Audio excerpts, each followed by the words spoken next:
நீங்க எப்படி பார்க்குறீங்க? குறிப்பிட்ட லெனின் சார் வந்து நீங்க மத்திய அமைச்சரவையில் இருந்த காலகட்டத்துல அந்த டைம்ல எல்லாத்தையும் வந்து இது தொடர்பாலாம் நீங்க பெருசா பேசவே இல்ல.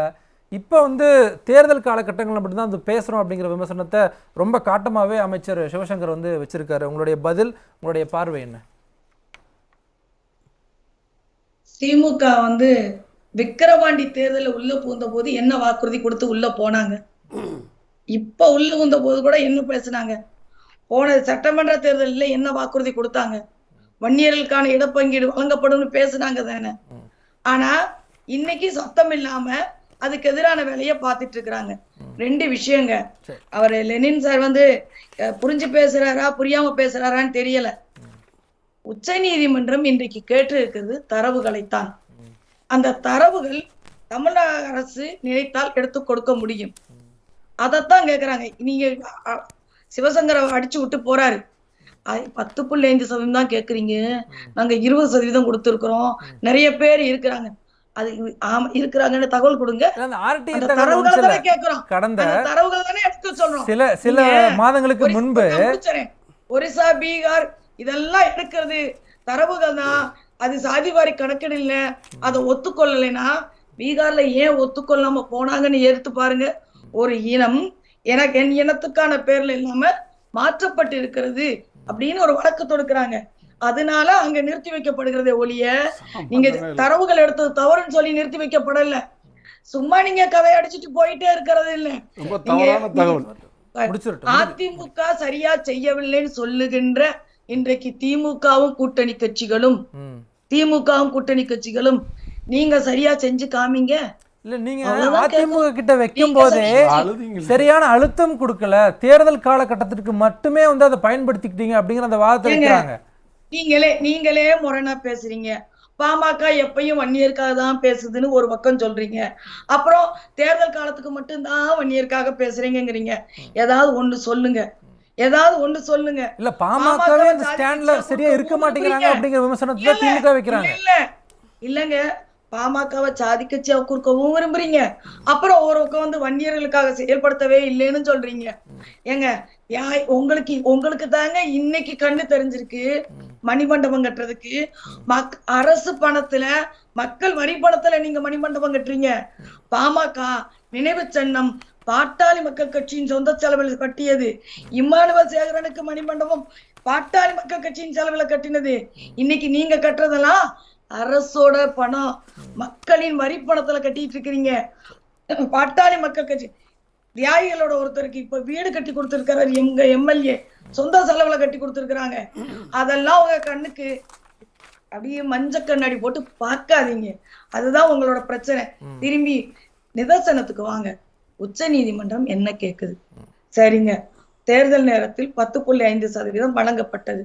பாட்டாளி மக்கள் கட்சியின் அழுத்தத்தின் பேரில் இந்த மக்களுக்கு, பிற்படுத்தப்பட்ட மக்களுக்கு இன்னைக்கு கல்வியிலையும் வேலை வாய்ப்புலையும் அவன் எந்த வாய்ப்பும் இல்லாமல் கிடந்து கொண்டு இருக்கிறான் என்கின்ற ஆதங்கத்தினால் பாட்டாளி மக்கள் கட்சி தேர்தல் நேரத்துல நீங்க கேட்கிற மாதிரி சீட்டுக்கோ நிக்கல. இல்ல இப்போ இந்த ஆர்டிஐ வந்து 2-3 மாதங்களுக்கு முன்பு வந்துருந்துச்சு. நீங்க கேட்கக்கூடிய 10.5% விட அதிகமாகவே வந்து எல்லா பிரிவுலயும் வந்து வன்னிய சமூக மக்கள் இருக்காங்க. நீங்க சொல்றது தவறு. அது தவறா இருக்கிறனாலதான் நாங்க இத கேட்க வேண்டிய சூழல் வந்திருக்கு. அமைச்சர் என்ற அறிக்கையில குறிப்பிடுறாரு. அதிகமா இருக்குன்னா நீங்க தரவுகள் எடுத்து கொடுங்க. இப்ப வன்னியர்களுக்கு இது கொடுக்க வேண்டியது இல்லைன்னு சொல்றதுக்கு இவ்வளவு தரவுகள் எடுக்க தயாரா இருக்கிற நீங்க, தரவுகள் எடுக்க முடியும்னு சொல்ற நீங்க, ஏன் இந்த தரவு சொல்லுங்களேன். உச்ச நீதிமன்றம் என்ன கேட்கிறது? இவர்கள் பிற்படுத்த 20% இடஒதுக்கீடு வழங்கப்பட்ட பிறகு வன்னியர்கள் இன்றைக்கு எந்த நிலையில் இருக்கிறார்கள், கல்வியிலும் வேலை வாய்ப்பிலும் அவர்கள் எந்தெந்த படிநிலையில் இருக்கிறார்கள், அதற்கான தரவுகள் இருந்தா இந்த 10.5% உறுதிப்படுத்தலாம்னு கேக்குது. அவ்வளவுதான். அந்த தரவுகளை கேட்கிறோம். ஒண்ணு இல்லைங்க, நீங்க அருந்ததியர் உள்ளிட ஒதுக்கீடு கேட்ட போது அத ஆணையம் குறிப்பிட்ட நல்ல எடுத்து கொடுக்குது. 200 நல்ல எடுத்து கொடுக்குது. 6 மாச காலத்துல இஸ்லாமியர்களுக்கானதை எடுத்து கொடுக்குறீங்க. இப்ப நீங்க பதவிக்கு வந்து எவ்வளவு காலம் ஆயிடுச்சு? நீங்க பாமக கேட்டுச்சு, பாமக வாங்கி கொடுக்குதுங்கிறதெல்லாம் விட்டுருங்க. ஏங்க உங்களுக்கு தெரியாதா? இன்னைக்கு ஆளுகிற அரசுக்கு தெரியாதா? வன்னியர்கள் பிற்படுத்தப்பட்ட சமூகமாக இருக்கிற இவர்கள் மிகவும் பின்தங்கிய நிலையில் கல்வியிலும் வேலை வாய்ப்பிலும் அரசோட எந்த வாய்ப்புகளும் கிடைக்காத நிலை இருக்காது. கடைசியா அவங்க எங்க விழுப்புரம் இதுல பாத்தீங்கன்னா கல்வியில பாத்தீங்கன்னா கடைசி இடத்துல இருக்கு விழுப்புரம், கடலூர், திண்டிவனம் மாவட்டங்கள். ஆனா கள்ளச்சாராய சாவுகள்லயும் மது இதுலயும் முன்னிலையில இருக்குது. இதுக்கு நீங்க என்னங்க நடவடிக்கை எடுக்கிறீங்க? நீங்க எடுக்காதனாலதாங்க நாங்க கேட்க வேண்டியிருக்கு. அதுக்கு பதில் சொல்லுங்க லெனின் அவர்களை. 4 வருஷம் ஆயிடுச்சுல, நீங்க என்ன செய்ய செய்றீங்க? தொடர்ந்து பாட்டாளி மக்கள் கட்சி வழக்கு தொடுக்குது, உச்ச நீதிமன்றம் கேள்வி எழுப்புது, தரவுகளை கொடுங்கன்னு. சட்டமன்ற படியேற மாட்டேன் என்று சொன்ன மருத்துவர் ஐயா இறங்கி போய் முதலமைச்சரை போய் பார்த்து கேட்கிறாரு. இல்ல சிவசங்கர் அவர்களுடைய அந்த அறிக்கையில நான் ஒரு விஷயத்த சொல்றேன், நீங்க உள்வாங்கிட்டு நீங்க பதில் சொல்லுங்க. மக்கள் தொகை கணக்கெடுப்பு என்பது ஒன்றிய அரசு மேற்கொள்வது, அதைத்தான் அதிகாரப்பூர்வமாக கணக்கெடுப்பாக நீதிமன்றங்களோ இன்ன பிற ஒன்றிய அரசினுடைய அமைப்புகளோ வந்து அங்கீகரிக்கும். மாறாக மாநில அரசு மக்கள் தொகை கணக்கெடுப்பை மேற்கொள்ளும் போது அது வெறுமென கணக்கெடுப்பாக இருக்குமே தவிர அதனால் யாருக்குமே வந்து எந்த விதமான பயனும் வந்து ஏற்பட போவதில்லை அப்படிங்கிறதுக்கு பல்வேறு உதாரணங்கள் இருக்கு அப்படின்னு சொல்லி சிவசங்கர் குறிப்பிடுறாரு.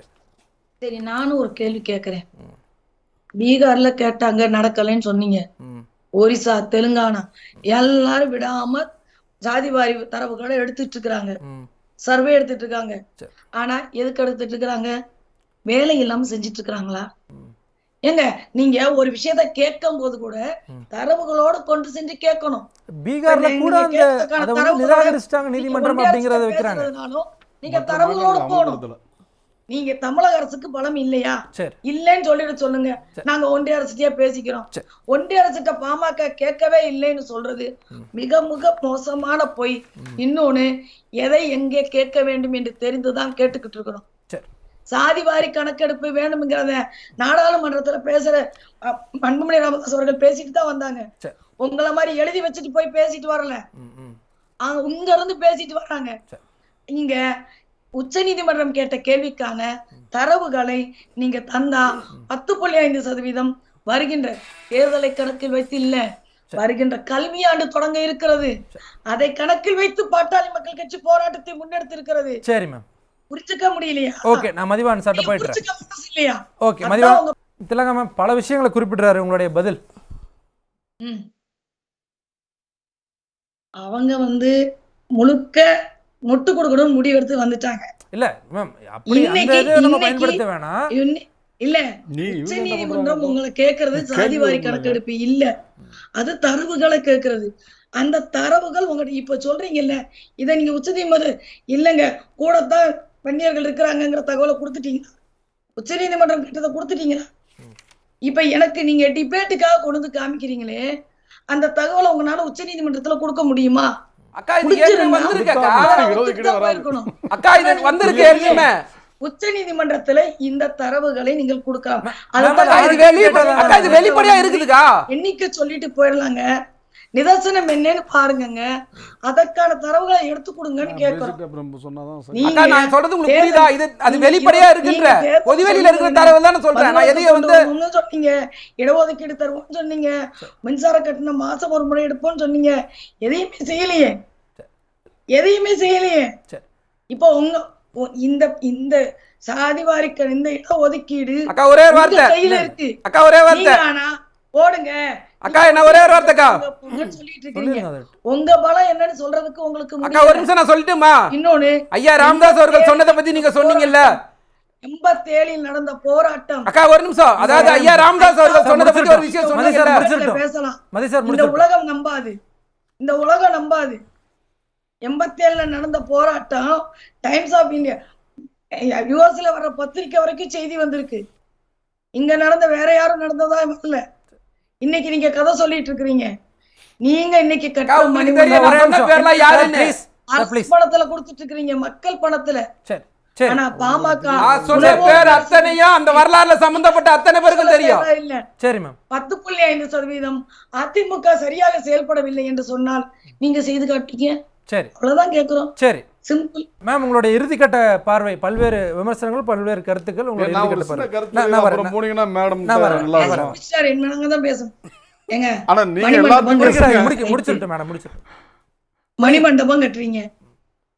87 குண்டடிபட்டு உயிர் நீத்த தியாகிகளுக்கு மணிமண்டபம் கட்டுகிறீர்கள் மக்கள் வரி பணத்தில். அவர்கள் கேட்டது கோடிக்கணக்கில் செலவழித்து மணிமண்டபம் அல்ல, வன்னியர்களுக்கான இடப்பங்கீடு. அந்த இடப்பங்கீடு முழுமையாக வழங்குவது மட்டும்தான் சரியான மணிமண்டபமாக இருக்கும், அவர்களின் பெயரை சொல்லுவதாக இருக்கும். சும்மா நாம் அரசு பணத்தை எடுத்து மணிமண்டபம் கட்டிட்டு நீங்க ரிப்பன் பண்றதுல பிரயோசனமே இல்ல. அதிமுக அரசு சரியா செய்யலன்னு சொன்னா நீங்க சரியா செஞ்சு காமிங்க. ஒரே கேள்விதான், இல்ல எங்களால செய்ய முடியாது, இதை மத்திய அரசு தான் செய்ய வேண்டும் என்றால் தேர்தலில் வன்னியர்களுக்கான இடப்பங்கீடு எங்களால் தர முடியாது, இது மத்திய அரசு தான் செய்ய வேண்டும் என்று டிக்ளேர் பண்ணுங்களேன். நீங்க பண்ணிடுங்க, பண்ணிட்டு வட மாவட்டங்கள்ல நீங்க தேர்தல் இல்ல. லெனின் சார் என்ன சொல்றாருன்னா, நீங்க மத்திய பாஜக அரசுக்கு வந்து அழுத்தம் கொடுங்க, மக்கள் தொகை கணக்கெடுப்பினுடைய அந்த அறிக்கை எல்லாத்தையும் வெளியிடுங்கன்னு சொல்லி.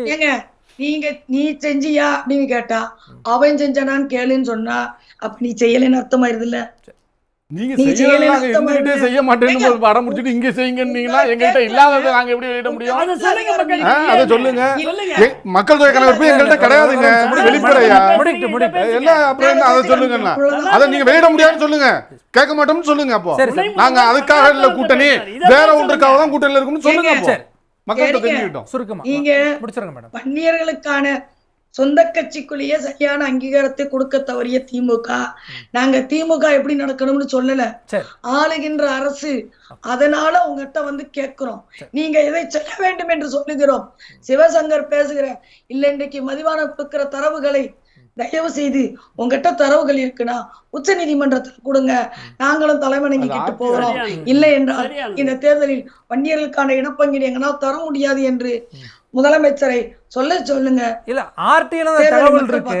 இன்னொரு விமர்சனம் என்ன வைக்கிறாங்கன்னா, திமுகவுக்கு வந்து தொடர்ச்சியா வன்னிய சமூக மக்கள் வந்து ஆதரவு அளிச்சுட்டே வராங்க, பாமகக்கான ஆதரவு வந்து குறைஞ்சிட்டே வருது, அதனால இப்ப மீண்டும் வந்து இந்த இடஒதுக்கீடு சார்ந்த விஷயங்கள்லாம் நீங்க பேசுறீங்க அப்படிங்கிற விமர்சனத்தை சிவசங்கர் உள்ளிட்ட எல்லா திமுக தலைவரும் வைக்கிறாங்க. திமுக இந்த தடவை ஜெயிச்சதுன்னா 1% தான் ஜெயிச்சிருக்கிறாங்க. வன்னிய சமூக மக்கள் பின்னாடி நிக்கிறாங்க அப்படிங்கிற அந்த வாதம் இருக்குல்ல மேடம்.